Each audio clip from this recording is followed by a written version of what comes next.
তো গাইস বাবার পুরনো পার্সটা ছিঁড়ে গেছে, তো আমার জন্মের আগেকার পার্স।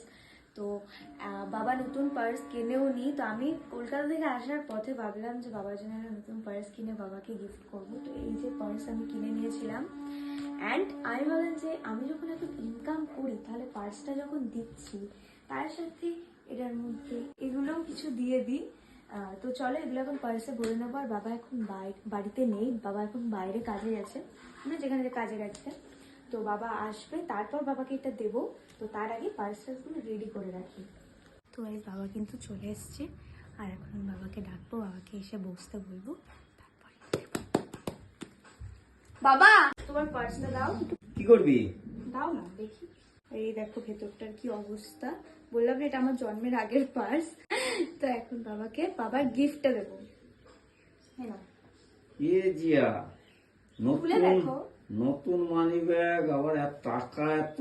তোমাকে তো এমনিও কিছু দেওয়া হয় না কখনো, আর তুমি কিছু নিতেও চাও না কখনো, আর এবছর বার্থডেতেও তোমাকে কিছু দেওয়া হয়নি।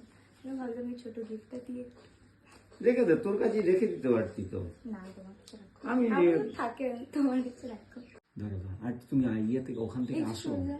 জিয়া, আজকে জিয়ার কাছে গিফটটা পেয়ে আমি খুবই খুশি, খুবই আনন্দিত, খুবই ভালো লাগছে, মনটাও ভালো লাগছে। আর আজকে যে বাবার মুখে হাসি ফোটাতে পেরেছি, এটা দেখে আমারও খুব ভালো লাগছে। সবকিছুই কিন্তু তোমাদের জন্য সম্ভব হচ্ছে, তোমরা এইভাবে সবসময় পাশে থেকো, যাতে আরো অনেক কিছু করতে পারি, অনেক বড় বড় কাজ করতে পারি।